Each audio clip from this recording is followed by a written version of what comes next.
All right. Welcome to, that always makes me laugh.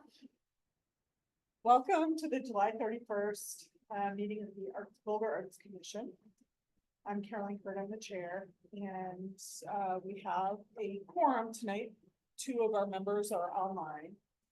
Our first order of business is going to be approval of the agenda.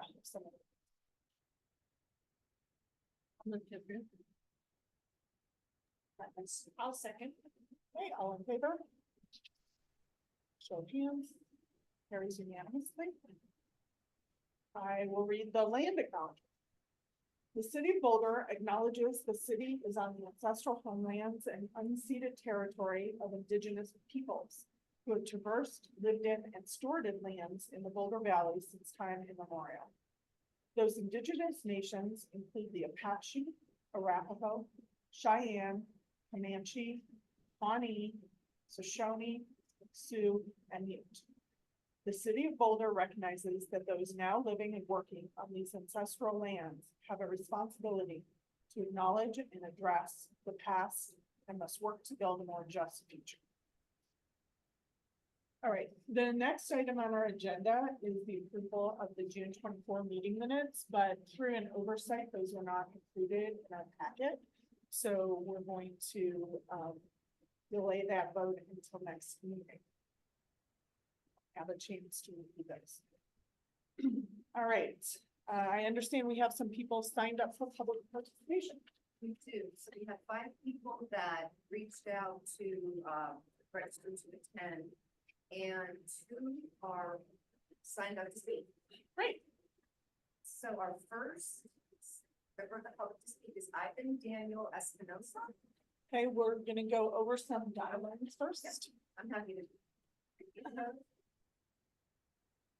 So I'll review the public participation guidelines as they're written. The city has engaged with community members to co-create a vision for productive, meaningful, and inclusive civic conversations. This vision supports the physical and emotional safety for community members, staff, and council, as well as democracy for people of all ages, identities, lived experiences, and political perspectives. For more information about this vision and the community engagement process, please visit our website, bouldercolorado.gov. The following are examples of rules of decorum found in the Boulder Revised Code and other guidelines that support this vision. These will be upheld during the meetings. All remarks and testimonies shall be limited to matters related to city business. No participant shall make threats or use other forms of intimidation against any person. Obscenity, racial epithets, and other speech and behavior that disrupts or otherwise impedes the ability to conduct the meeting are prohibited. Participants are required to sign up to speak in advance and use the name they are commonly known by. Individuals must display their whole name before being allowed to speak online. Participants are asked to refrain from expressing support or disagreement verbally or with applause. Traditionally, support is shown silently through American Sign Language applause. Great, thank you. And I do have some additional guidance on the public participation notes tonight. I know that there are a number of people in the audience who have applied for the Leadership Pipeline Fund, and some that have signed up in advance to speak. And because that fund and those applications are still pending and up for vote and discussion, if anybody is here who is an applicant, you're free to join us for public comments. But we will ask you, and I will cut you off if there's any discussion of your application, your project, or how that is going to be implemented in the community, impact the community. Anything that would have been part of that application is not open for discussion and public comments. Thank you. Okay, so on to the list. So Ivan Daniel Espinosa.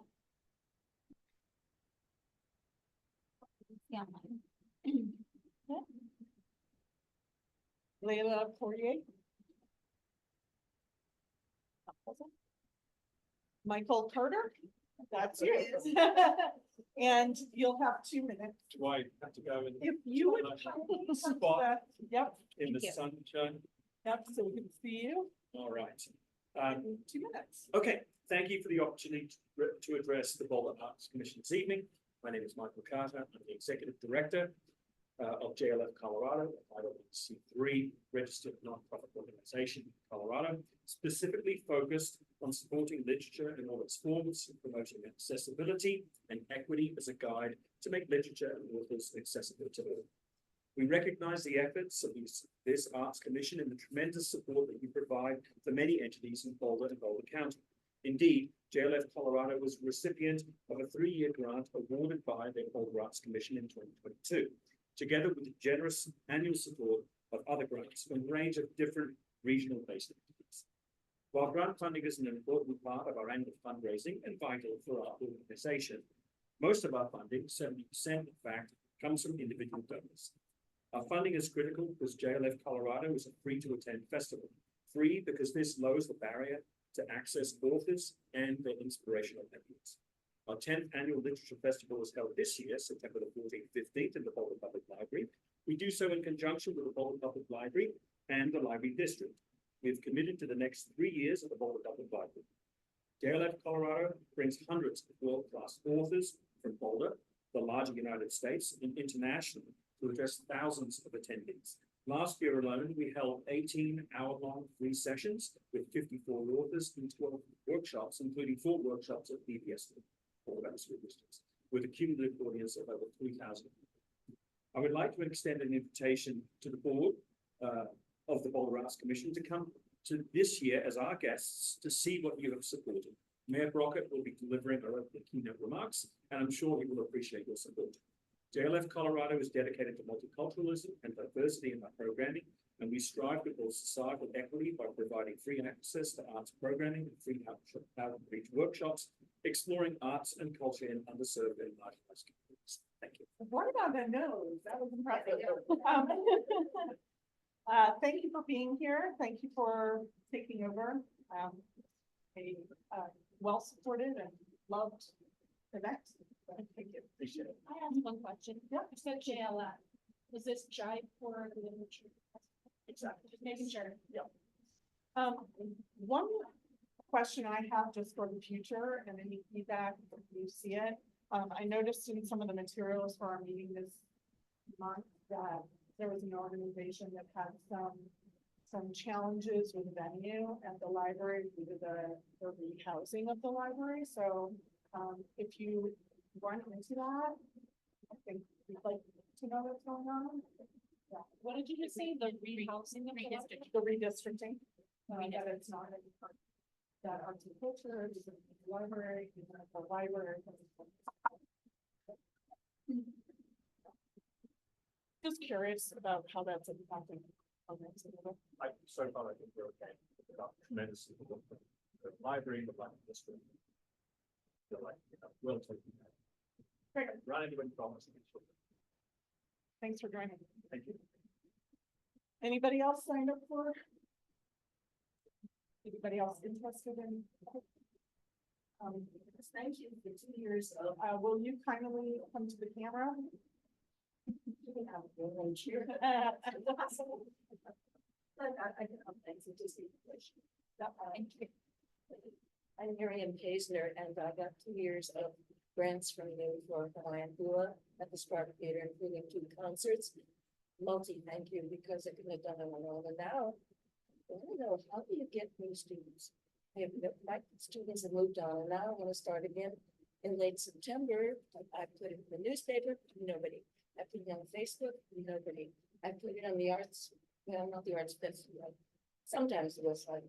And then another thing that I've done, people are just not interested because there's 3 other groups, 3 other groups within Boulder County. So, thank you.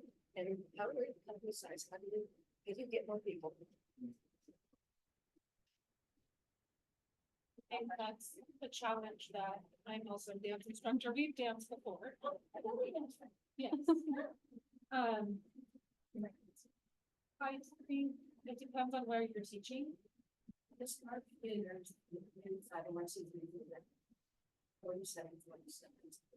Yeah, it's just like walking traffic and you word of mouth, I think.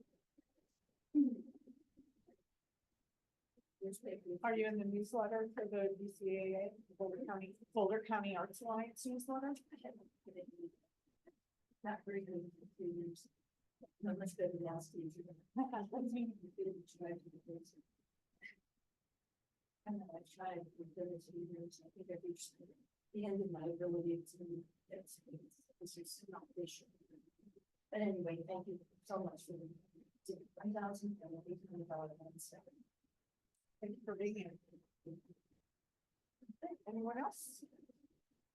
All right, we'll move on to commission business and leadership position appointments. Sure. I believe Lauren, you got some. I do. Good evening, everyone. I'm going to share my screen and then I can pull it off or on, but since we have some people that are remote, so we have 2 steps in our leadership position appointments. The first is the annual vote for chair and vice chair.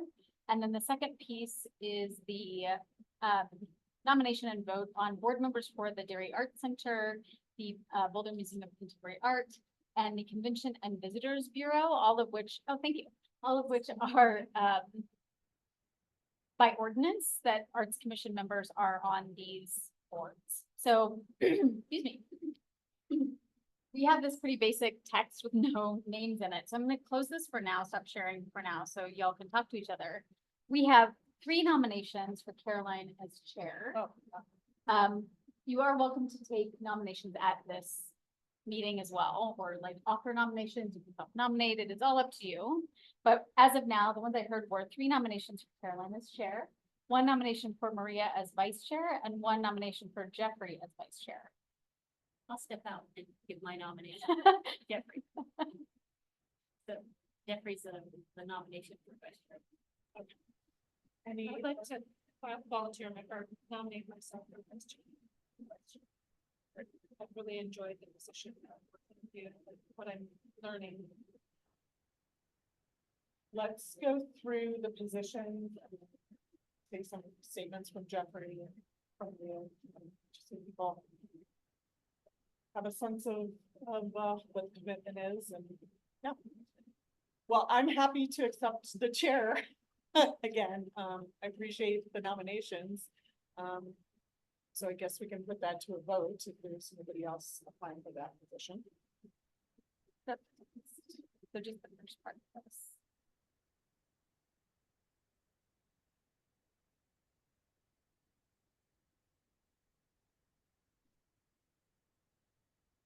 I move that Carolyn Kirk be appointed chair.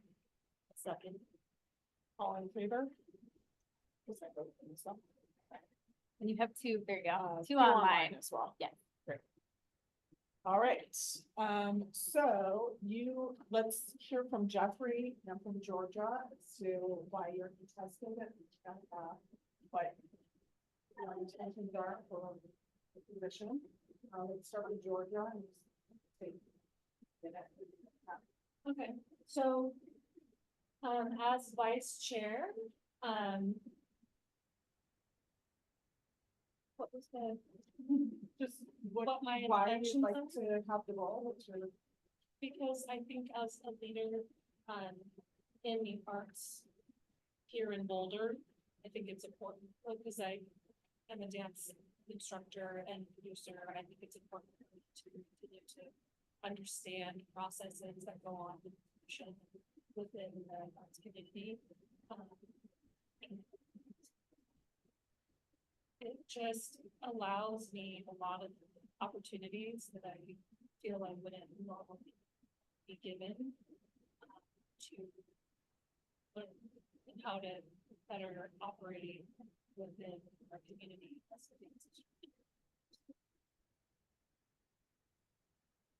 Jeffrey? Be the same opportunity. Okay, great. I've just been thrilled to be part of this organization for a year and enjoying the equitable, fair and consistent portions of those jobs representing arts organizations. Also, as an artist myself, I've enjoyed coaching a lot of these organizations by also being able to see this from the business side as well. And it's been a fantastic way to engage with new arts organizations that I was not familiar with, but also strengthening and deepening my ties with those that we have been a part of since we moved to Boulder 15 years ago tomorrow. All right, so we can take a motion to add somebody's name. Or if you guys feel like you would benefit from some discussion, we can do that first before anybody offers name. Am I in my third? or fourth? 4 years I've missed one meeting. Whatever. Any discussion, or would someone like to make a motion? And I asked just someone related to that. What year is it? What year are you? I'm Not as chair, but, I am my fourth. Georgia, Caroline and I all. Okay. Oh.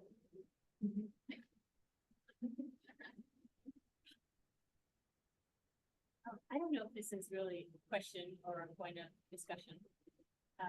But I think it's pertinent to leadership of the commission is, I feel like we've had some really challenging issues come up this past year. And a lot of them around DEI issues, some harassment of artists. So I think that the leadership of the commission should start pushing us forward on some of these issues as agenda issues that would really help strengthen the community. So I'm wondering if maybe, I don't want to put you guys on the spot, but if appropriate, could you talk to that issue, Georgia and Jeffrey? Is that too broad of a question? I'm trying to tiptoe around a question. So you're saying that there's been issues around DEI and harassment of artists. What, I'm not. I think that, in my opinion, I'd like to see the leadership of our commission really start taking us and actually pushing our community, ourselves and our community forward in these discussions and being leaders in the community. And rather than reactionary. So, and I think, let's just use the harassment. I think that Carolyn and I did a nice job trying to push that to a level where there was a community dialogue, there are resources. I'd still like to push that further. So that is an example. It's talk to you how we can be more productive, stronger leaders around important issues for artists. Yeah, I mean, before I moved out to Boulder 15 years ago, I was an executive for an LGBTQ nonprofit that covered a 10-county region. And since being here in the 15 years that I've been with the two companies that I've been here, I've been the person that's launched the DE&I initiatives at our organizations, enough to see through to the point where we were able to hire a full-time person specifically for that, to carry on the groundwork that I'd laid in that. But that's kind of what I do in my life also for all the human rights things that I'm working for. But my North Star specifically for the commission is for the position of the commission and the reputation of the commission within the community that we serve and that votes for us, and that for whom their tax dollars we are distributing in a way that meets the needs of the community. So as far as DEI, I have recently, in the last 3 years, been on 3 different DEI committees. Boulder Ballet, at the Dairy, the Boulder Chamber. I'm very active there. And as far as, I've had, because I grew up here, I know a lot of people here. So I have a lot of connections and I have a lot of people that do speak to me about some of the experiences they had in the art world in our community, and I think that I have done a hard and brave job to bring that to the table. Specific, you know, like as far as being able to bring some things from the community to the table, speaking for those who can't speak for themselves because they're afraid to. I have invited them to come in. They're afraid to come in and speak, and so I say the hard thing for them. And some people can't say things because they either work in an organization or they utilize the organization for their business. And um, so I'm sorry, go ahead. I have to correct myself, thanks, Matt. But- So you're finishing your 5th year and you're finishing your 4th year, but you both rotate off next year because you're finishing another. So, Potential You're to up. re-up. yes, I had a question, Jeffrey, you mentioned, trust in the community as being your North Star. And I'm curious, as somebody who is in the leadership and helping to build the agenda, what each of you feel is the best way for the commission moving forward to help rebuild community trust. For me, it's engagement. It's making sure that each of us are giving liaison reports every month and encouraging the leadership at those organizations for GOS to engage and be engaged with the commission. But I'm a firm believer that a town is only as strong as its smallest arts organization. And so I've really enjoyed meeting and coaching a lot of those folks. And they've asked how to better be engaged with the commission. And so again, it's putting out that call and making sure that we've got a database that's complete for people that either have applied or even haven't applied, so that we are reaching new populations.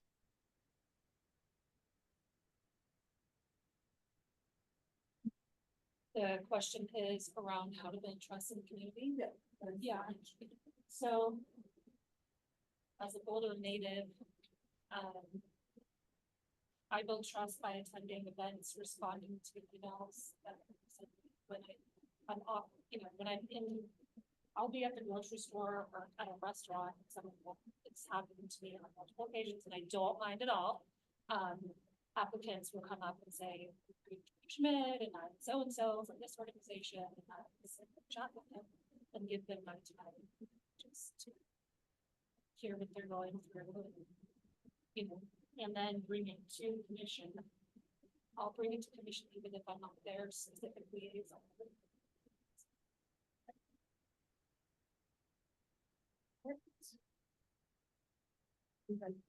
Well, I was just saying that I was gonna answer the same question. Oh, okay, gotcha. We can I be saw allowed- how, like. Readily apply for the position.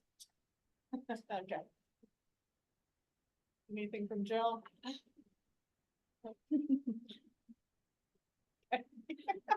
See people in the background. That's Mhm. hilarious. I understand. So I can also say, my, Oh, I'm wait. done next July. Next March, you too. So how long is this term? Oh, I see you, Jill. I know, that was so weird. I could see you talking, obviously, but You're Yeah. muted yourself. There she is. I think I know one. and I still can't hear you. I wonder if your sound is still, we still can't hear you. Yeah. Maybe it's set up to the headphones, yeah. So, well, she's getting set up. Yeah. So how long Yes. is this term? So if they continue, it would carry on for another year until this time next year. However, if you rotate off, then we would go. March. March, we need the help. So, yeah, so I just want to put right on that Yeah. I'll be gone in March and Jeffrey can be voted on. That way I still have the opportunity to learn as much as I can until. I'm gonna try again, Jill. Because Jeffrey has another 4 years. No, it's okay.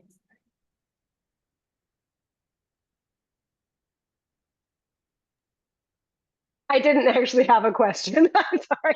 Okay. But I did figure out that my headphones have a mute button separate from the computer, so.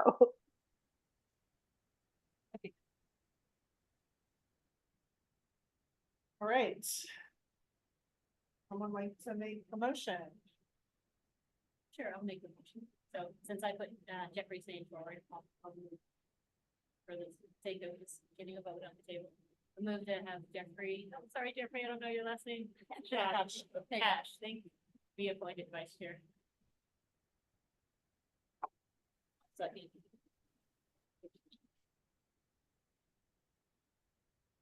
All in favor? Am I allowed to vote for myself? I voted for myself. Okay, well, there you go. 1, 2, 3, 4, 5. So that, opposed.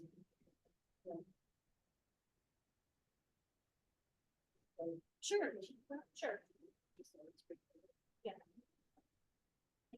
Any discussion? Yeah, we can open it to. I just want to say, George, I think you did a fantastic job. Appreciate the light you shed on so many issues, and I think that will continue. And I do think we both rolling off to have some continuity with the leadership. That's great. Appreciate everything you've done. That is exactly my thought process also is continuity, and I think that all of the perspectives that you add are so welcome. They're not, the voices are lost.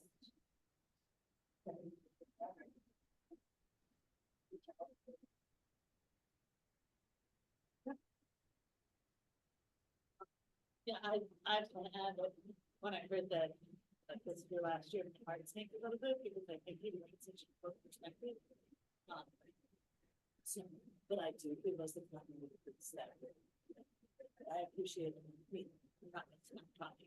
I think we've now March, but I think you have a very unique perspective. That's really good.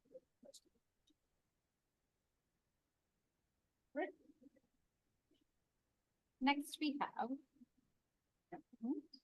Yep. We will move to leadership appointments part due. These are continuation of Jeffrey with the Dairy Art Center, Maria with the Boulder Museum of Contemporary Art, and Cheryl has volunteered, thank you, to be appointed to the board of the Convention and Visitors Bureau. These are all by ordinance because of different relationships we have with these organizations. And this is the staff. Someone like to make a motion? Cheryl, you're gonna love the Convention and Visitors Bureau working with them. They're fantastic. I'll make the motion. I move that Jeffrey be appointed as board member with the Dairy Art Center, Maria be appointed as board member for PMOCA, and Cheryl be appointed. Oops, sorry. Trying to multitask, it did not work. Convention and Visitors Bureau. I second that. All in favor? Hold on. I'll get it. Keep your hands up online, 2 online. All in favor? Yeah, no. Thanks, you guys. We got everybody's votes. Thanks for all the extra work.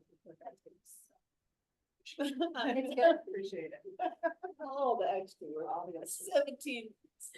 more hours a week. Very- I'm a high-end bespoke travel agent in Carolina. Oh, they will love that. And I asked, and you do need to speak up a little bit, or all of us need to speak up a little bit. Thank you. Great.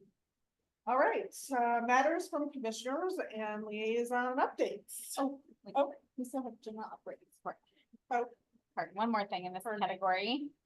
Next, we have our general operating support liaison positions. So, see all those? I think so. Oh, we're kind of blocked here. There we go. So as Jeffrey mentioned, thank you very much for talking about this. The liaison positions are a very important piece of what you do as commissioners to stay connected with our general operating support grantees. And, you sent me recommendations earlier this month. I did some shuffling, to accommodate Jill to some of her wants and needs, and then shuffled everybody around a little bit, so, but left you, hopefully, everybody's happy with who you got. I mean, it's hard to, right? We have a lot of wonderful, excellent organizations here. Hopefully you got a nice broad, large organizations, small organizations, different genres, that sort of thing. I will, the next couple of days, connect you with the primary contact at these organizations. And as you all know now, we ask that you meet with them once or twice a year, that you visit with them, see how it's going, make yourself available if they have questions or concerns or challenges. And I mean, as Jeffrey mentioned, it makes a big difference to our organization, Georgia too. It makes a big difference to our organizations to like show up and say that you as a funder and a person representing the city of Boulder is attending and cares about their artwork, right? And we also find that it's a really good way to hear about challenges that are happening out in the community that they might not be telling us as city staff too. This will be really important as we go forward with our longer term blueprint, the planning process, which I'm excited to get into, not this month, but next. But let me know if you have any questions, and you'll note that Pro Musica Colorado Chamber had moved out of Boulder, and that's the one that is no longer assigned a liaison. But let me know if you have questions or challenges with any of these, and I'll connect you by email in the next few days. I had one question is whether, are we voting on these? Sorry. No, you don't. Oh, This is so it doesn't matter. I was gonna ask for it. oh yeah, I had a quick question. sure, shoot. Does it, as owner and founder of Junkyard, does it make sense to have Jill as the liaison, or would she prefer having someone there that's also having a chance to kind of understand what they're doing, how they're doing, and why they're doing it, so that they can report back to everyone else? You just kind of have another set of eyes on everything for you. That's a great question, Jeffrey. First of all, as a nonprofit, I am not the owner. Nobody owns it, but yeah, I think that maybe one thought was that in terms of sharing what's going on, I mean, obviously I kind of know and can share where we're at with the commission at a deeper level than perhaps a liaison could. I don't know, I guess, yeah, from my perspective, having the relationship that I have with you all, I feel like I still do have that bridge without necessarily having a direct liaison for support there. Yeah, this feels like an opportunity just to be able to like have an open door to be able to communicate that, as opposed to what I was unsure as if it was supposed to pass through another point of contact. So I don't know. I'm definitely open to trying this, and maybe it minimizes the an unnecessary step to communication.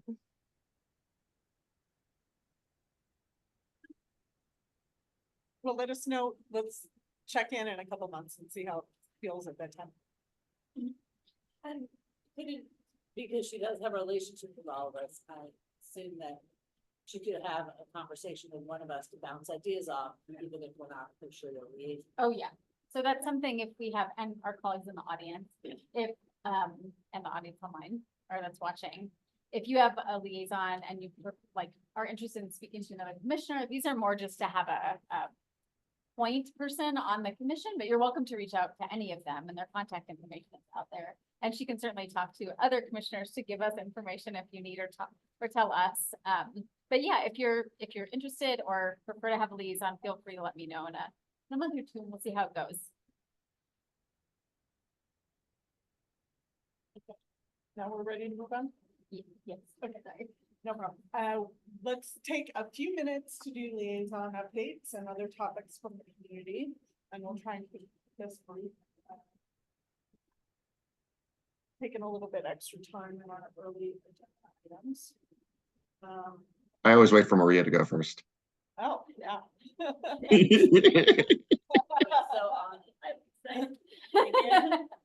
Sure, okay. BMOCA, they requested funding, congressional funding, And they have been approved at the first step. Let's move forward. Over 70 community members sent letters of support to our senators. So hopefully that gets funding for their capital funding for North Boulder campus. That's still in process. The RFQ process for that campus is moving forward with submissions from international and local teams that have submitted. So it's usually a combination of international and local. So split with economic development being local and international. And the city has completed community sessions for rezoning of their site. The next step is going to. Right. Well, good news on BMOCA's front. Colorado Music Festival, I went to their opening night and their VIP reception. Thank you for the tickets, Lauren. And also the evening with primarily Mozart. It was fantastic. I think both of those were fantastic concerts, almost full house, really enthusiastic audience. So there's a few more concerts next week. So if you all haven't done, I encourage you to go.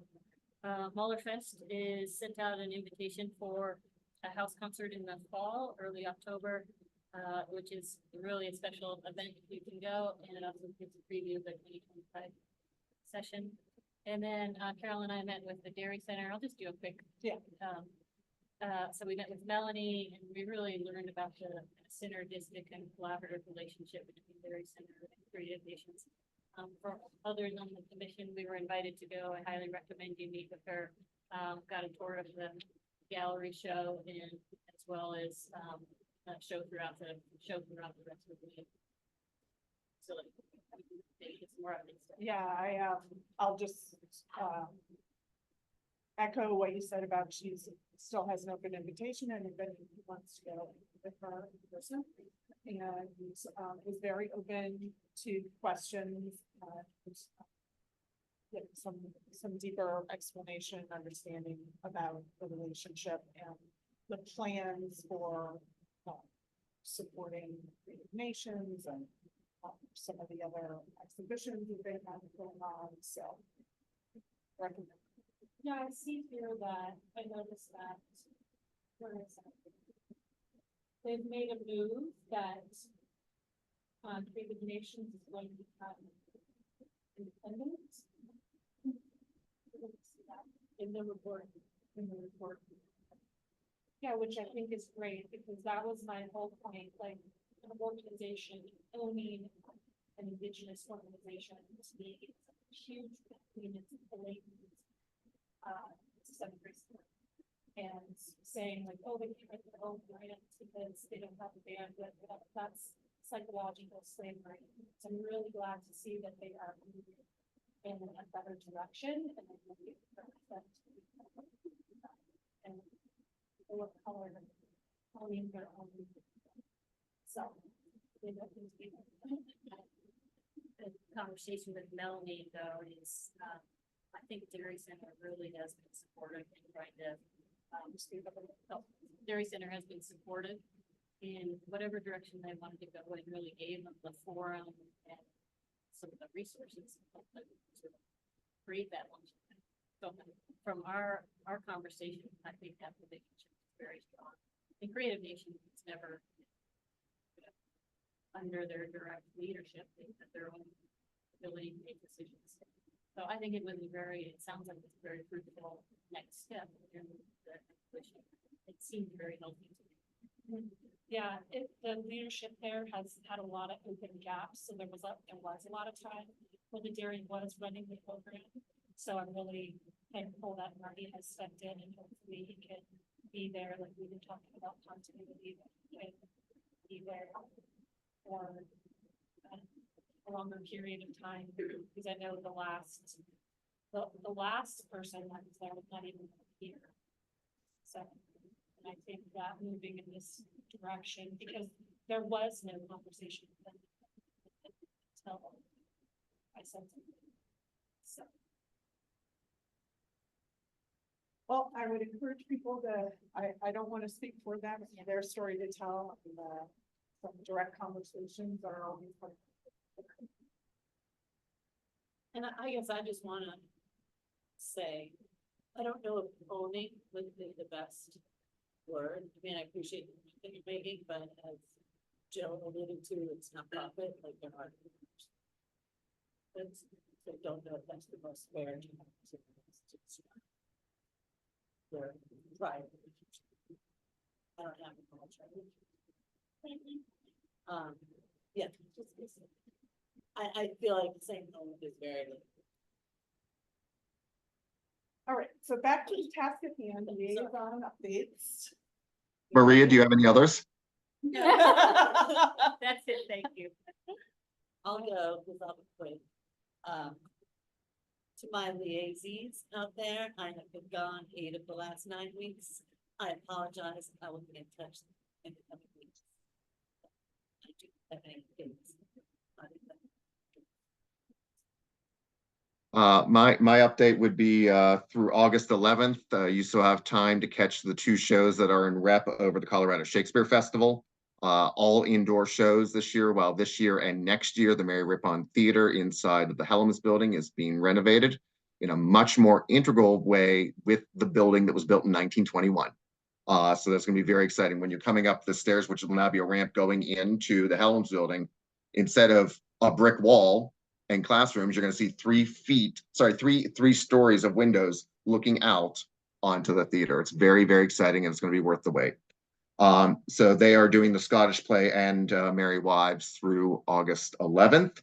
And Maria, I was also at Colorado Music Festival a number of times just in the last couple of weeks. In fact, I was the presenting sponsor for the Thursday, most recent Thursday concert. It was really just astounding. And of course, their closing weekend, the closing night is this coming Sunday.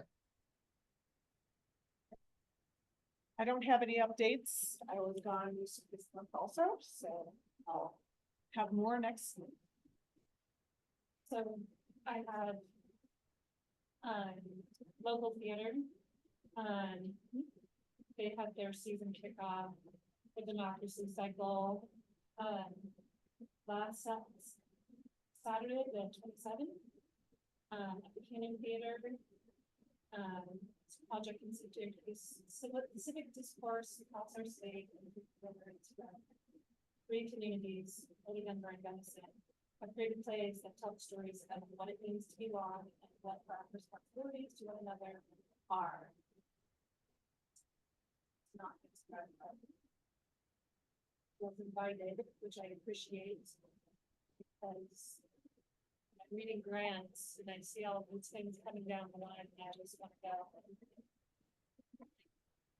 It's fascinating, so I appreciate it. Getting me the I see your hand up, so. The question is whether we're connected with arts in the park. Sort of. Take that one. Go ahead. It's a bigger discussion. We performed there on the 20th and sometimes they have Boulder ballet and the classical.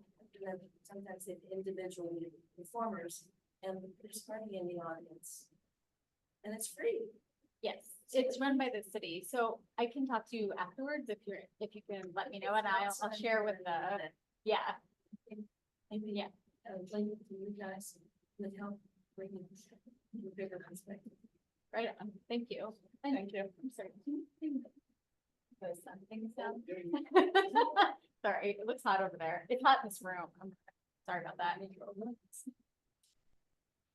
And Jill had her hand up. Oh, and Jill. Thank you. Yeah. First of all, I just wanted to say that I'm really excited to get to know these organizations that I've been appointed as liaison for. Some of them I have existing relationships with, others will be new. And I will do my best to represent them as much, if not more, than my own organization. But also, we'll use this moment to also share something I'm really excited about for Junkyard Social Club. We're wrapping up our 3rd year of summer camps, not this week, but next week. And this year we had 15 teenagers as volunteers. We called them our facilitators in training, in addition to 5 paid quote unquote lifeguards that were more in the 17 to 20 year range. But with such a successful year of so many teens supporting our program, we're launching a youth advisory board. So this group is going to move on into a monthly board of mini directors that are going to help inform the growth of our programs to expand us beyond the elementary age range into middle school. And who knows what else, but yeah, that has been an exciting development with this group that is passionate about continuing to work with us. Great. All right, any other topics from the community? Commissioners? I had, since we talked about this. Sure. Yeah. So I had my family reunion earlier this month in Montgomery. Okay. Yeah, I'm sorry. The people online. Oh, Yeah, it's into that. Yeah, aim for that. Um, I had my family reunion earlier this month in Montgomery, Alabama, and I got to go to the Legacy Museum, which was, I still can't even get over it. It was amazing. There's a museum, and then there's a sculpture garden outside that has amazing, beautiful sculptures that tell stories of the African-American journey, and it's right alongside the river where slaves were kidnapped, transported. So I always think it's nice to see when they take something that I saw this a lot in Brazil, so too, where they take something that was a place of harm and turn it into something beautiful. That there's so much, so you can't take any pictures. So I bought the books of what's inside. If you guys want to take a look at it, I walked away with so much. And I mean, it starts with the slave journey on the boat. Like, you go through this film of water and waves, and I got to the point of lynchings, and then I had my time was, myself was done, and I had to leave. But so like this front cover picture is, they've gone to spots where lynchings happened and gathered the dirt in these jars and the walls and stuff. But the one thing that really stuck out with me, look at them if you want.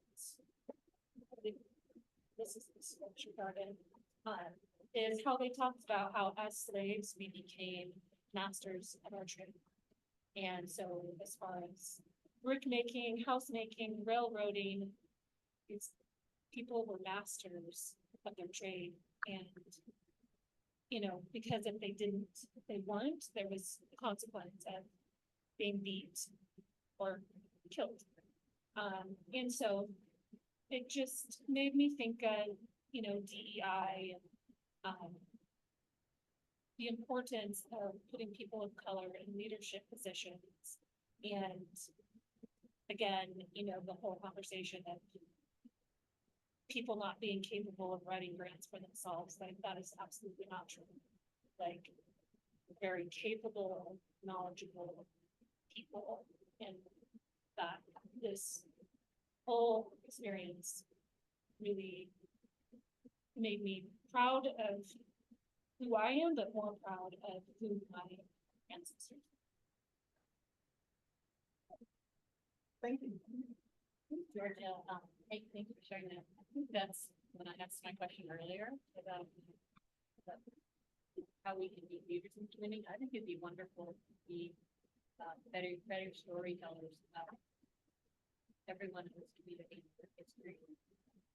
I think the Carnegie Library, a great resource, stories of this community, but how can the arts really be part of that, because the sculpture garden is beautiful. It's that beautiful synergy of storytelling. Yeah, I actually got to meet some of the staff there, people who coordinated these books and the sculpture garden, and have the opportunity to. I was offered the opportunity to speak with a person who was involved in the sculpture garden, but then does other projects throughout, I don't know where, but helping the stories get out there. Because this was the museum and the sculpture garden was a beautiful storytelling. It's a really hard story. and was, you know, I think it was more.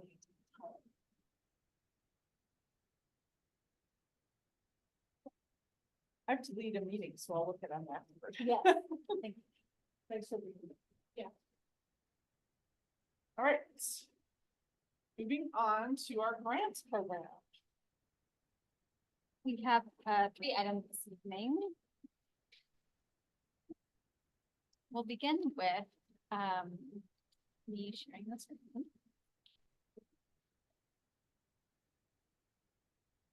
All right.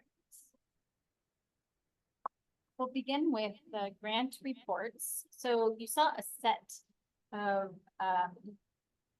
reports from this is the last year for the Arts Administration hiring grants. You also saw 2 arts education project grant reports and a community projects for organizations report. At the meeting, you will have the option, or at this meeting, you have the option to approve all of them, approve individual ones while submitting questions, postpone approval, pending answers to any questions, or not approve individual reports and cancel the final payment. And then I have some recommended motion language, but I will pull this off the screen so y'all can see each other for discussion.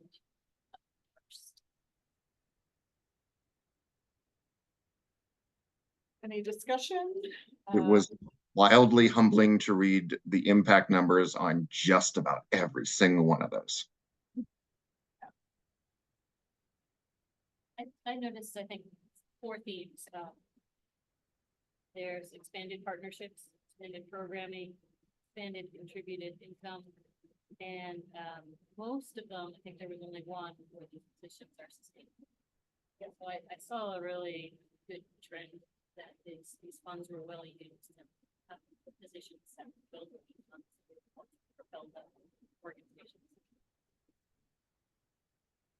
I felt like I definitely saw all of those in my overall theme of just, they seem to be doing a really good job of capacity building. Yep. The only question I had was whether the staff has got any feedback on, I noticed for BMOCA, they were having some turnover in the same position. I wondered if there was anything we could do to support that, or. I think it's challenging for. It is nonprofits. Yeah, for a number of reasons, it's very expensive. To be Boulder and. That what I've heard from several of my liaison organizations is just like in corporate America, people want better salaries, better benefits, and easier lifestyle. Or what you were just saying, you can't live right next to work. You have to choose. So I think our nonprofits are based on the same thing.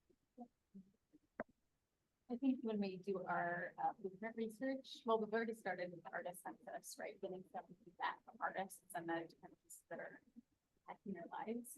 And when we do that broader research, we'll be asking too about their kind of challenges and saying so I'm sure we'll get into it and hear more broadly than just our colleagues who are very. I appreciate that they are honest in these reports. I think it's a lot about the arts section, honestly, that they will be honest about the challenges they have. Yeah. As I was reading through all of those, I just had to kind of give us a friendly reminder. We live in a very small city of 100,000 people, and to have an arts commission at all, but to have one that provides vital impact you just pinch yourself every day. I have a question about budget, and I think it will help anyone who's listening. If there is anyone listening, is it one question? Okay. So, as a commission, would you like to see? So I'm already writing my Roundtree Nutcracker budget report, and there's rental space for audition and rehearsal number, or would you rather see like 8 times at $81. Because I have 13 rehearsals, 8 of them, the space is $81 and $27, and then the rest are $33 an hour. And would you rather see something like that broken up like that, or just one? I'm gonna defer to Jeff to begin with, since you're the numbers guy. Yeah, I mean, we're talking about things that have, you know, a couple numbers, not bunches of numbers. Me personally, I'm not getting that granular in the budget. So I just want to see, hey, you've got the funds, you're able to utilize them. This is what they're going towards, and this is what the output will be. That was my take. I didn't wanna trump No, somebody you're, who pays a lot more attention to the numbers than I do. But only because I also don't get as granular, and frankly, I don't know that I would be comparing across budgets, like, oh, this person is getting a really good deal, whereas this person isn't. Or questioning what that expense is in it. yeah, line item number. Thank you, that's helpful. Should make it a little easier too, I hope. We've got motion language. Somebody want to make a motion? Is it long? Hold on one second.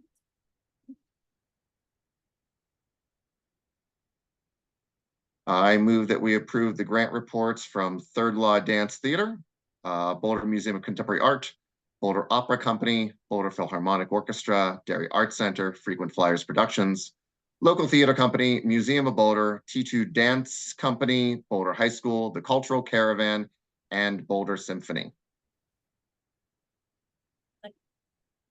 All in favor? It's unanimous. Your hand was up, right, Maria? Yeah. Okay, unanimous? Great, thanks. All right, moving on to the leadership pipeline. Yes. Scholarship. There's some interest in the audience. And Yes. Thank you all for your time for waiting. How many applications did we have last year? that's really cool. We had 4 last year. That's what I thought. Yeah, And and this year we have 8. 8. We also went through a slightly different process this year, where there was no scoring of numbers, which I'm sure that you all noticed as applicants. Yeah. Instead, the commission asked to go through a question and answer period behind the scenes. Last year, there was an in-person interview process that was a little clunky. So this time there was the question and answer behind the scenes, as we do for all of the rest of our applications. And now you'll be walking through a nomination process to pick scholarship recipients. So if you remember being nominated by city council when you were commissioners, remember that process, essentially you just want to, I'll go back to this slide, but you want to nominate, or I move that A and B be awarded scholarships. You give you them one at a time. I can put their names into this as well, if that is helpful. And what I do want to put up, and I realize it's hard, maybe I'll take it down in a moment.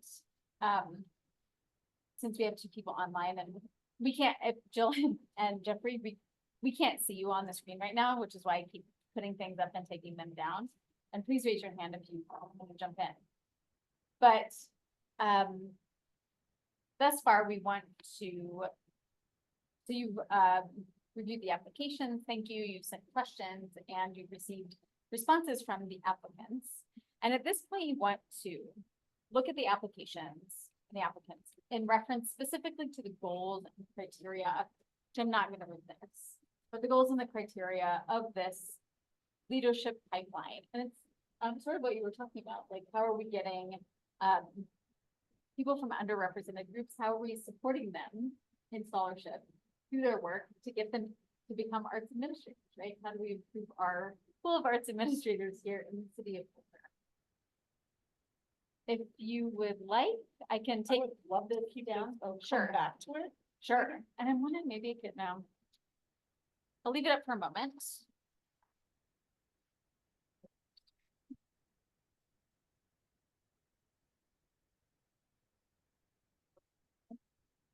So you can So all we see. Yeah, without the scoring, this was very difficult. I basically still wrote them out, went through all of them, and then basically have down scores so that I've got two that are ahead of the others. Everyone's they're really kind of clumped together. This is a really difficult decision. Really hard, yeah.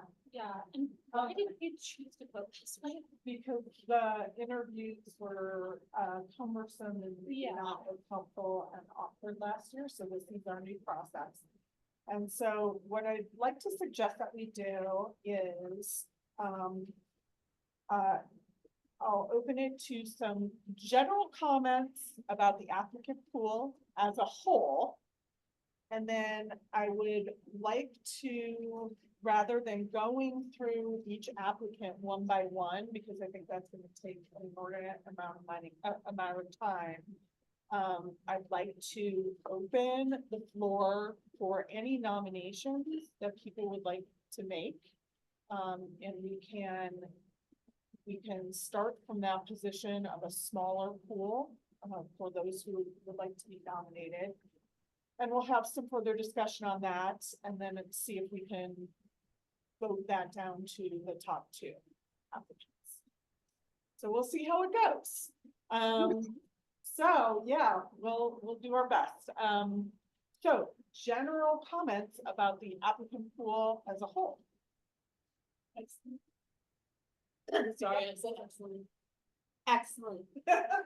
Yeah. Well, it was the sun. Yes. Yeah, I was just really impressed. Frustrated by the challenge. Yeah, I thought all the projects were really exciting. I thought everything had made me feel really excited about the future for Boulder. You know, whether these are the leaders we choose or not, just that that there's people who still are interested in being leaders in the art world is good to hear. Before the overlords take up the robotic overlords take up. So thank you to everyone who. I also felt frustrated in not having a more solid way to approach this. And I was astounded there was not anybody that I felt like I would be opposed to getting the money. You know, everybody's got great projects, great stuff that they're working on in their personal and professional lives. And for my purposes, I just, to help me, I just really kept drilling into the purpose that was online. And that was what sort of differentiated people for my purposes, and not so much on the quality of the work. It's just how well things aligning with what the stated purpose was, so. Well, without a scoring system, how are we doing this? You know. I mean, I've got two choices. But I hope we all do.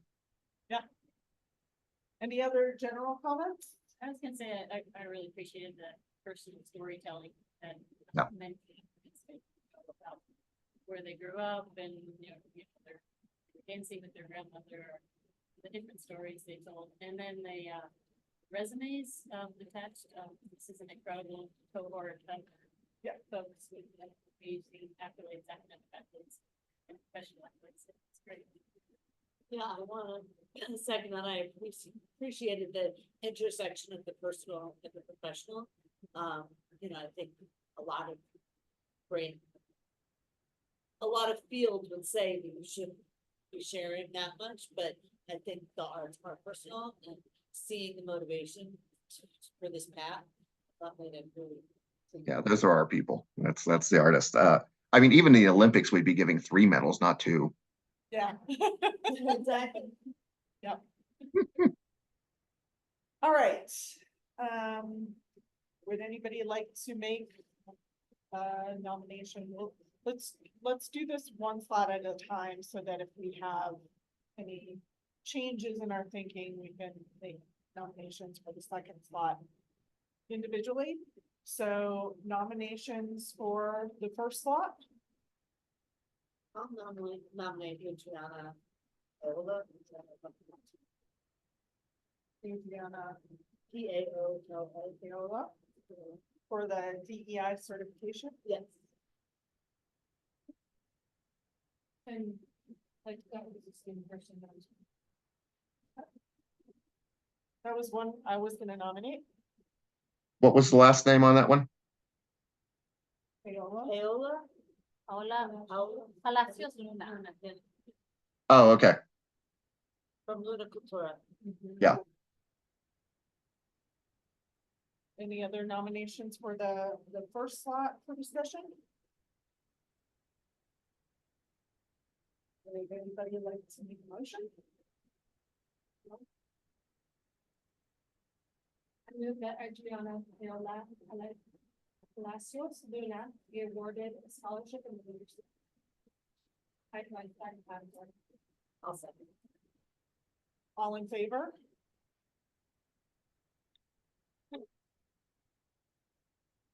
Two, 4, 5, 6 in favor. Okay. Go ahead. Just a note to Joel, because you're newish to the commission now, if you don't vote, it is, you can either vote yes, no, and abstention is a yes in the city of Boulder, which is different from other Roberts rules. So you do need to do like that. Yeah. Yes, That'd be great. so all opposed? And Jill, are you abstaining? She's abstaining, okay. Thank you. Great. All right, so for the second slot, let's open that to anybody who would like to go nominations. Espinoza, I would like to nominate. That's the dance PhD program. Ivan Daniel. Oh, and I need to do a. I believe it's, yeah.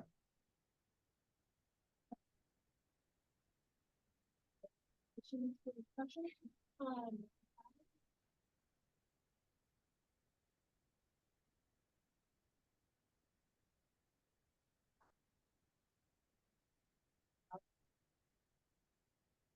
Tiffany. That's a certificate in arts academy. Oh, that's my other top pick. Both of those. On my little grading scale, they both came out on top, tied. So those were my next on my list. oh, Did you use my grading scale, Jeffrey? I've got 1 to 10. I mean, it's all just scribbles here, but yeah. also. No, I mean, we can discuss. One with the.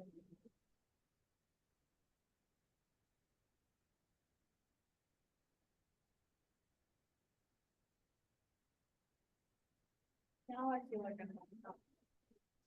Well, what we'll do is you are putting somebody forth for discussion, and we'll discuss them further, and there'll be an opportunity to motion, and then either that person will carry it. So it's. Soleo, The red nose clown. yeah.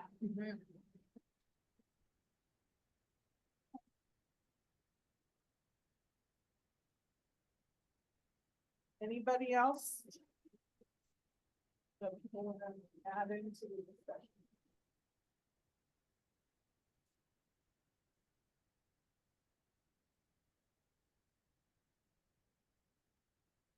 Okay.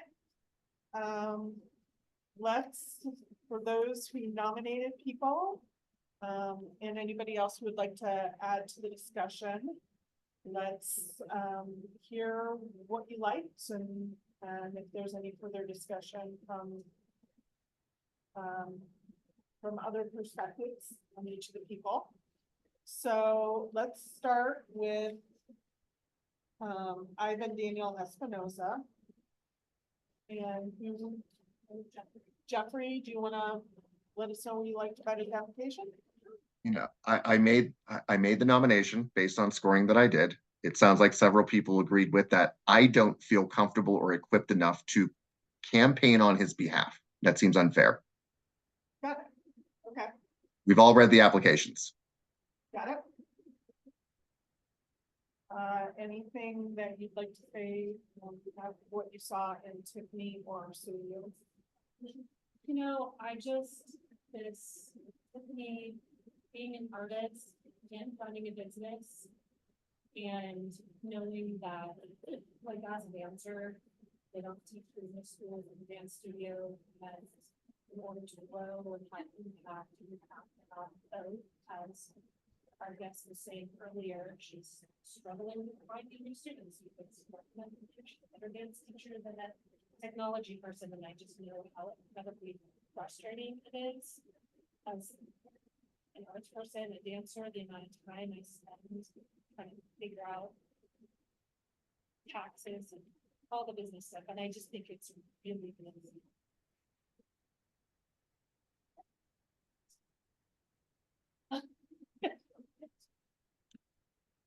Anything on? Oh, yeah, and I just thought that was really, the clowning was, it's just very, well, I thought it was very unique.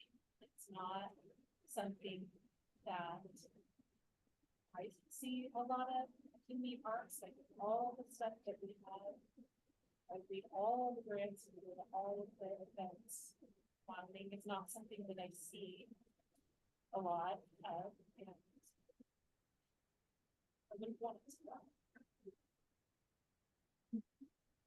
I'll say that even that application, I found educational. Like I learned about clowning and different ways it can be used. So I thought that was really valuable, and I agree, I think it's really unique. It's not something that there's 70 people do. I think for me, what loaded Ivan's application to the top amongst those is that his, as my opening comments mentioned, most aligned with what the purpose of the grant is, and that is to promote DEI leadership and DEI practices within the arts community in Boulder. And I thought that clowning classes were really unique and interesting, and I get the value of them, and I did not get the commitment on that purpose of the grant for myself. With that. Agreed. Any other comments? I think if, talking to Tiffany and Ivan Daniels, one thing I liked about Ivan Daniel Espinosa is he's engaged in the PhD program. He's on his way. He's part of that. My one comment on Tiffany's, I think that's this question. She responded. She's not yet been accepted into the program, so I'd like to. Sorry.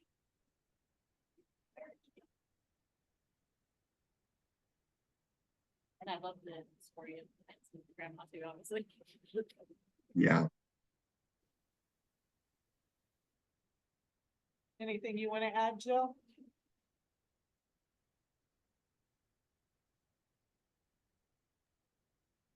Not right now. No, I'm looking through the applications myself right now. But yeah, I'm catching up.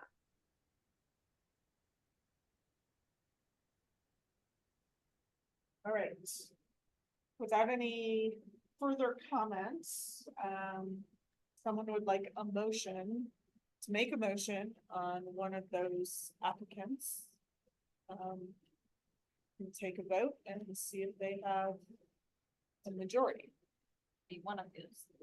I'll Yeah. make a motion for Ivan Daniel Espinosa. I second that.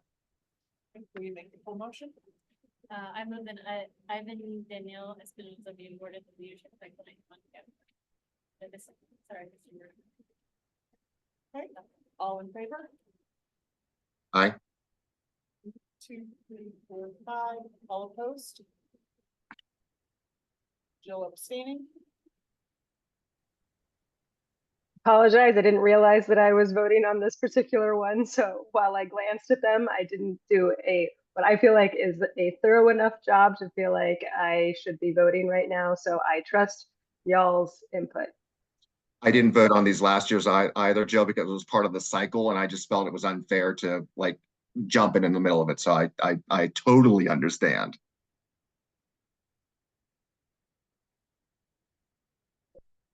Okay, so, that vote carries, so we have our two recipients. Congratulations to the winners. Thank you, everybody, for applying. I did note that many of the applications, or several of the applications, in my mind, would equally qualify for project level grants. So check if you did not get the funding, definitely check on our grant cycle for the next year, because there are individual project level grants that may very well apply to what you're doing, creating out in the world. So thank you for being here. And through the, by the way, congratulations on the process and getting through that. Yeah. I only had one feedback from one applicant, was the fact that they didn't live in Boulder. And so they got the lowest number on my score, because that was one of the requirements.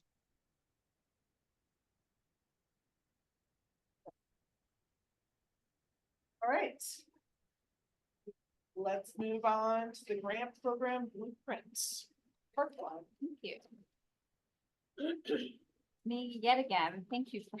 We are in the midst of hiring grants manager, so we hopefully won't be the me show next time. I like the me show. Oh, thank you. I don't. All right, so step one in our 2025 grants blueprint. Thank you for making the final decision. Let's do next year now already, shall we? You can never escape. The first step though is thank you and congratulations. Hold on one second.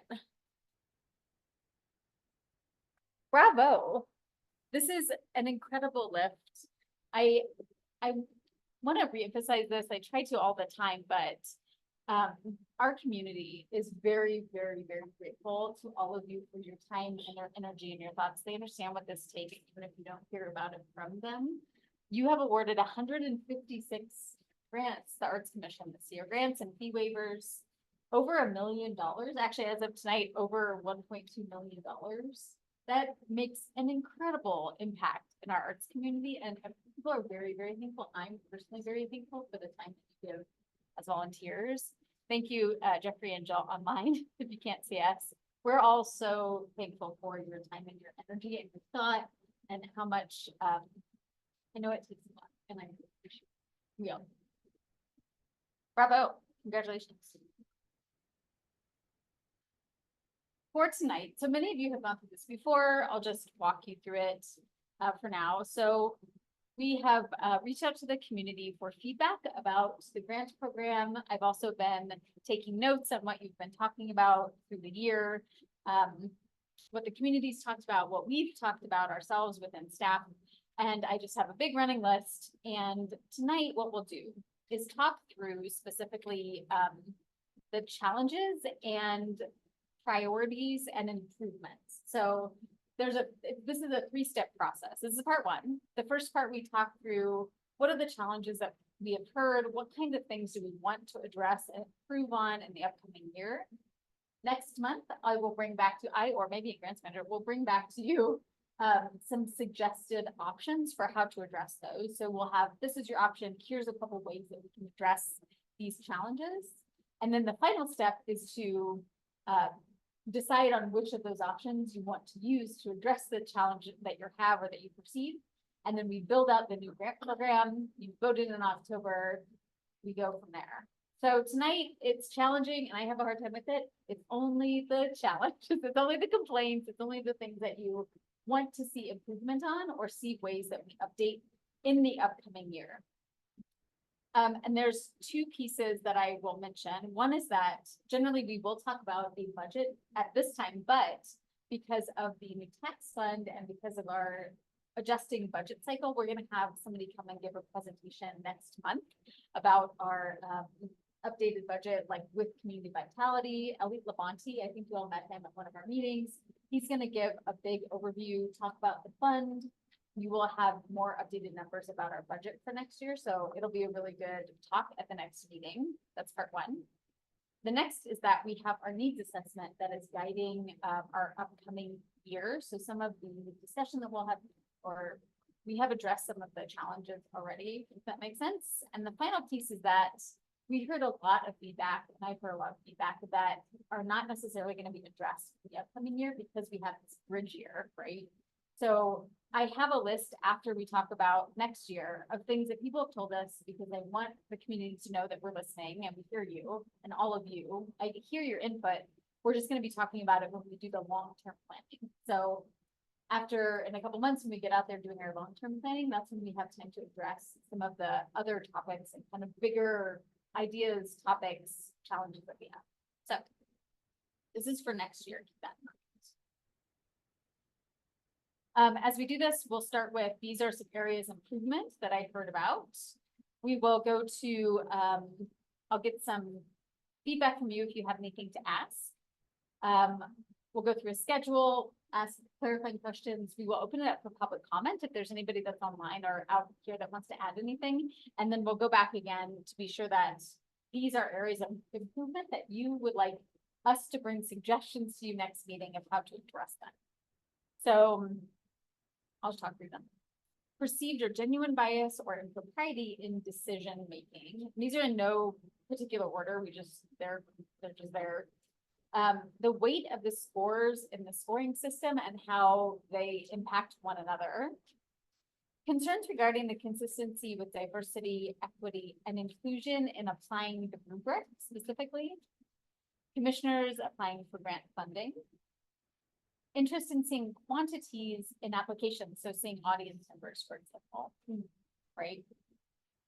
Encouraging collaboration, which is something that Maria mentioned earlier about, she saw a lot of partnerships, how to, is their interest to encourage collaboration and partnerships.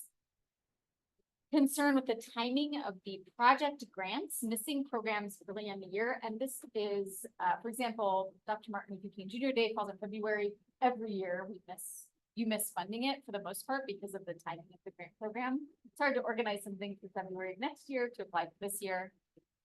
And then the quantity of community project grants for organizations. So this year we received 30 applications and we had funding for 6. So if there's concern to, for the upcoming year and for the discussion for beyond. As you're thinking about this, there are a few points that we received feedback that I didn't include in this because for a number of reasons, but there were one person that was confused about awarding grants to for-profit businesses or artist hiring grants, which the for-profit uses to hire an artist. In-person interviews for awards, which I love, but 156 grants, it becomes really challenging at some point, but up for discussion for long-term, I think.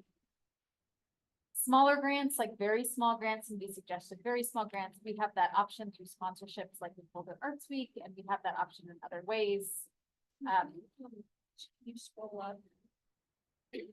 These are ones that I mentioned that we're not recommending. These are just like I heard them one time. It's not on this list.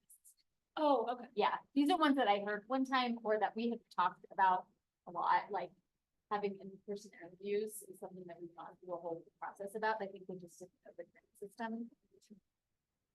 We did have, and we have every year, people asking for continued feedback on applications, your comments and your questions and your feedback. That's something that we'll talk about in the training process.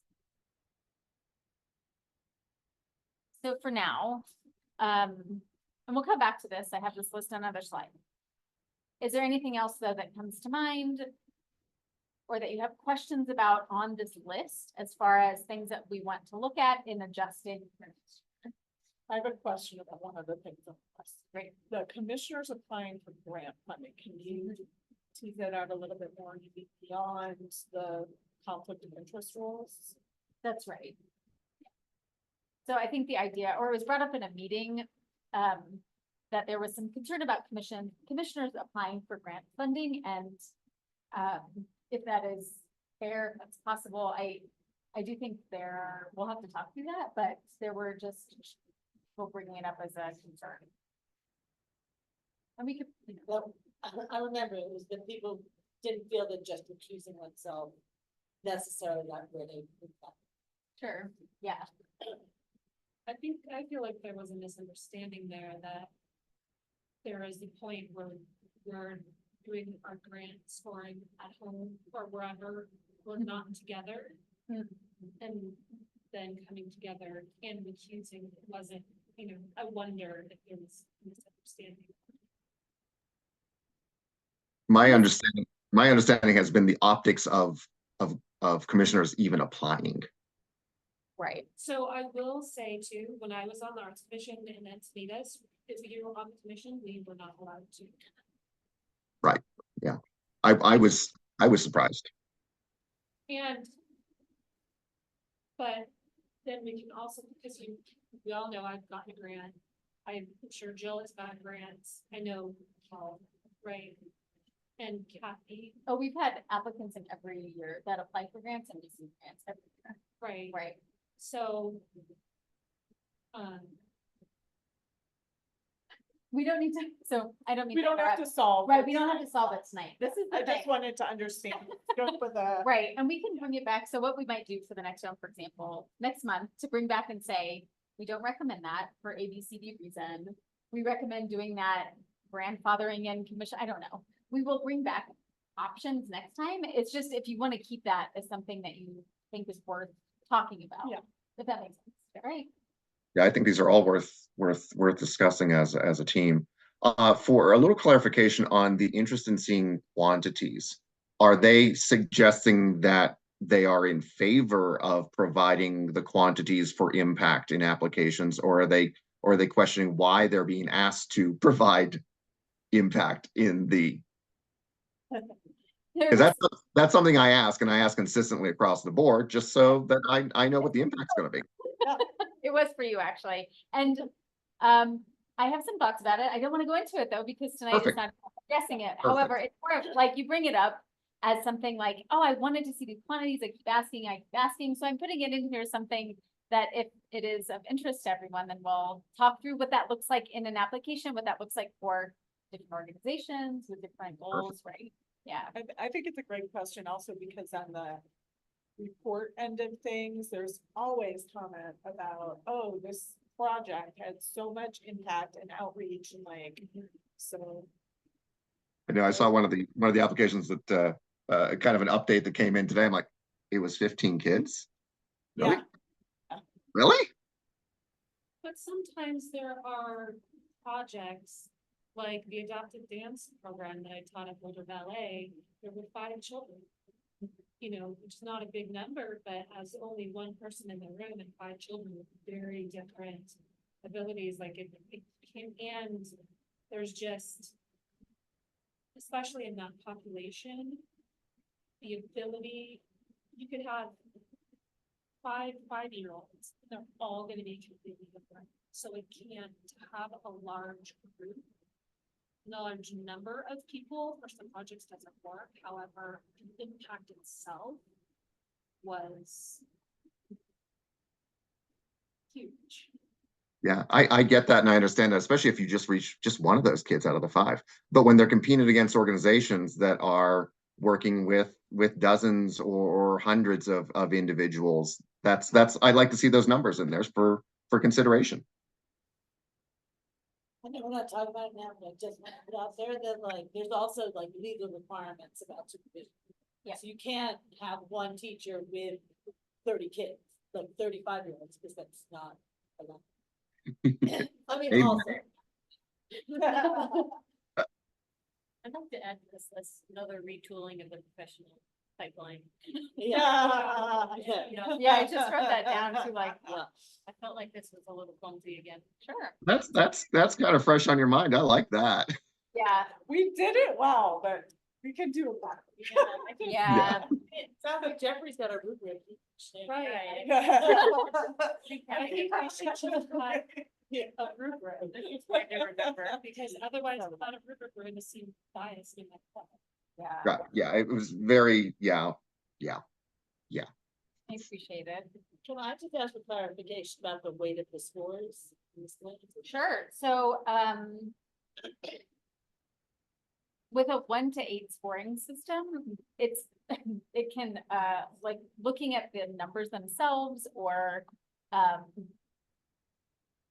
well, now I'm talking an outcome, and that is like, talking in outcomes, but for example, the NEA removes the highest level scores to be sure that you're working within, or you could do, the median score, like looking at the scoring weights themselves to be sure that you're getting a really good, like, best practices version of what the scoring should be and could be, right?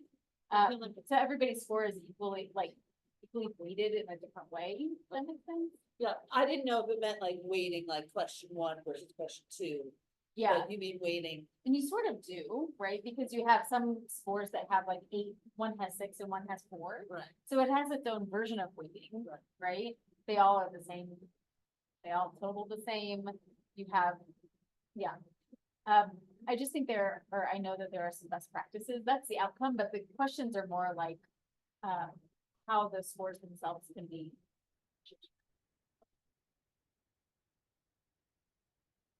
Yeah, that was hard for me this year.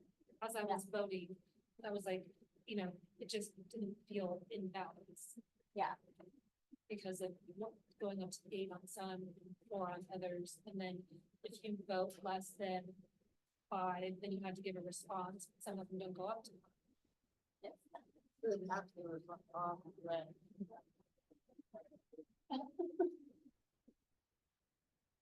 I don't know. Any additions? Yeah, Okay. great.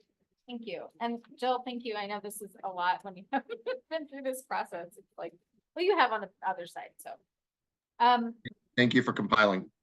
Oh, sure. So I'll take you through a quick schedule discussion to see if you have any thoughts on scheduling. So one thing that will shift because of our needs assessment bridge year is that 2025 general operating support grants, we're proposing to do an abbreviated 1-year timeline decision, September to November of this year. And this is because of some city budget processes. We've always been actually on the wrong timing, kind of unbeknownst to us. So now we want to shift to be at the right timing, which is GOS decision in the fall. We hope to continue that.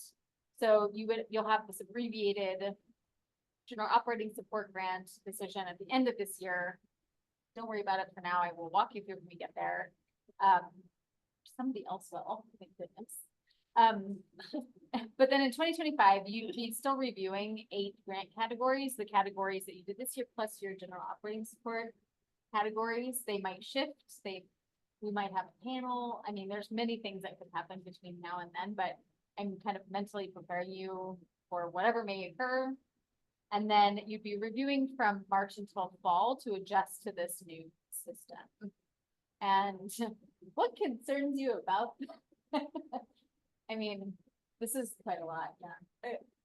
Shifting it doesn't impact me personally. I'm around. Yeah. Some are concerned. Summer, oh, that's good to know. Just like when I wrote to it, I was like, oh, there's something doing Yeah, in a different time. I mean, we're actually never doing it again, because we've gone for 8 last weeks. So it probably won't be a problem. But yeah, it's just I tend to be a little bit less. sure. I don't want to slug that bell, but maybe really.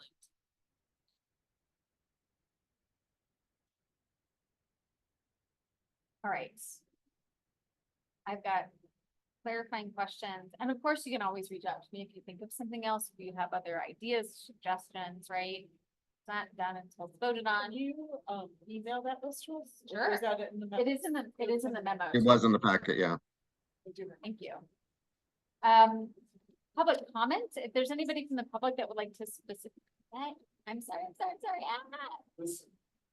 Communication. Oh my goodness, I gotta stop. Oh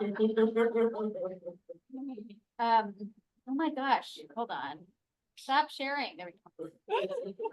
Sorry. If there's anybody in the public that would like to comment, has anybody raised their hand? So there's a public comment section of this, if anybody wants to give. Ivan Daniel is still there. Hi, Ivan. If you want to give any feedback on. Oh. So feedback specifically on the grant program, do you mind if I? Yep. Okay, great. Ivan, you should be able to speak. Hi, can you hear me? Oh, hey, there you go. Well, I don't want to take too much time from the commissioners and the staff, but I just want to express from the bottom of my heart gratitude, thankfulness. Thank you so much for awarding me the Leadership Pipeline Scholarship. And I just want to salute the entire organization for the transparency. Boulder is so blessed to have this arts commission. Boulder is so blessed to have this grant program that serves so many community members and increasingly more diverse artists. So the work that you all do is truly fantastic and phenomenal. It's a blessing to our city and to our community. So just gratitude. Thank you.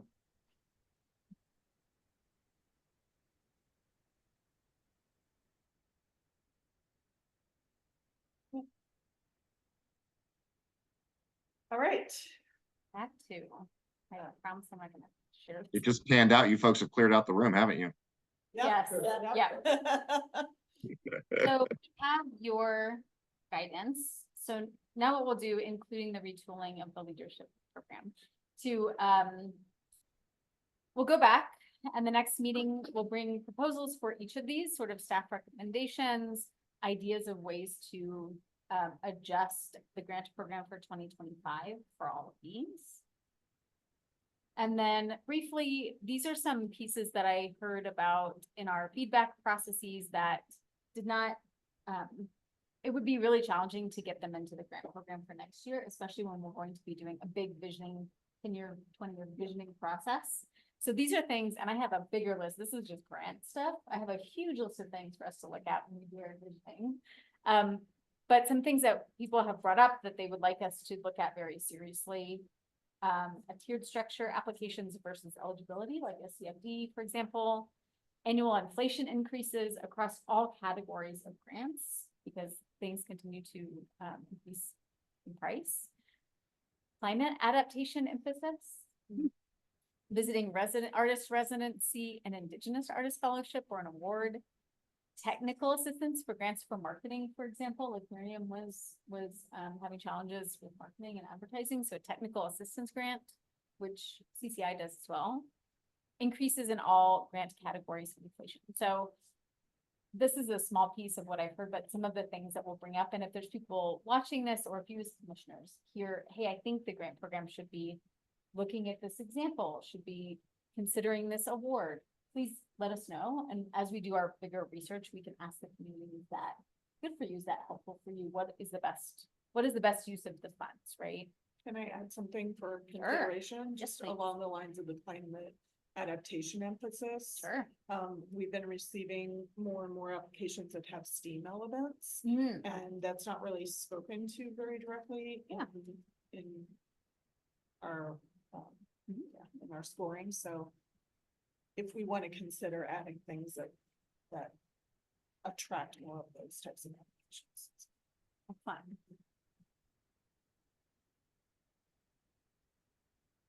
Next steps, we'll have that proposed financial structure and a presentation from my colleague to talk about budgeting. Super exciting. Proposed solutions. We'll have a few options. We'll talk through what you think as commissioner, the guidance that you want to give us for the grant program, and a proposed schedule. So you can look at a more realistic version of a schedule for the upcoming year. And then we already have our grant info sessions booked. I know. We will also do our annual grant rundown with all of our colleagues from other funders, and I will do a special session for general operating support grantees that's even before this to talk about the end of the year application process. Finally, and this is hard to see, I'm gonna hide y'all for 1 second. So some upcoming dates of importance. So something that we've talked about and we sort of brought up is getting ahead of things instead of letting them fall upon us. We have an equity and leadership training Friday, I believe, in this room. Yes, that's right, in this room with Ana Silvia, who is in our equity office at the city. She's excellent. It's going to be really, really, really good. The Land Acknowledgement Committee, we just finalized And I am actually going to, at the guidance of our contact with the tribal council, our staff member contact with tribal council, invite the full commission for it as a training and for the full commission to attend. I think it's also going to be excellent. We're going to talk about so many more, so much bigger things, many bigger things. So much. I know, better. don't record that. Awesome. Delete that from the record. Sorry. Edit that later. right? Hey, this is kind of like the me show. Let's go. And finally, the retreat. It's going to be at Roots Music Project 2 to 7 p.m. on the same day as the previously planned commission meeting, just a little bit longer. Also going to be really interesting. We walk through all kinds of stuff, and I appreciate joining us. We'll have like afternoon tea and dinners. Fun. Yeah. Phew. Is the equity and leadership training, is that public? So she's asked for it to be open to commission and staff, but not the public. And that's so we can maybe get into potentially interesting think- stuff. I think Yeah. that's great. Yeah. We can have just kind of vet Candid. all kinds of questions. Yes. Great, Yeah. thank you. And the first two meetings are here. Yes, that's right. The first two are here. The retreat will be at. Roots. Phew. Excellent. Also new, I noticed on the printed agenda and on the agenda, you have the next commission meeting. So thank you for adding that. That wasn't there in the past. Yes, that was a Chris Jones edition. Thank you, Chris Jones, if you're still watching. You might have texted him, let him know of his desire to. Teamwork, like No. around the back. It's nice to say it's appreciated. All right, questions about the manager's memo? Going once? Do you have a? Oh, yeah. Matt. May you have I a question? speak to the matters from staff section? Yes, you may. Agenda? Yeah. I think we kind of glossed through the last meeting without congratulating Lauren on her promotion. Indeed.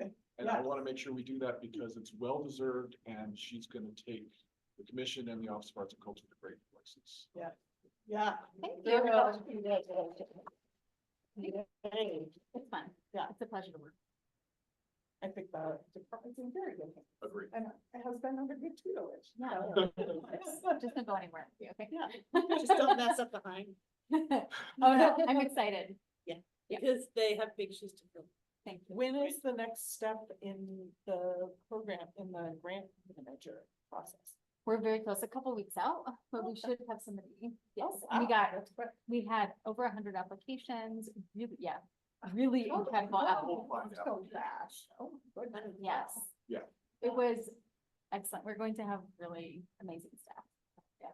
I can't wait. Yes, me too. You're telling me. Fun working two jobs. Yes. I'm good. No longer the Misha. All right, any other questions about the memo? Any other interjections, Matt? No.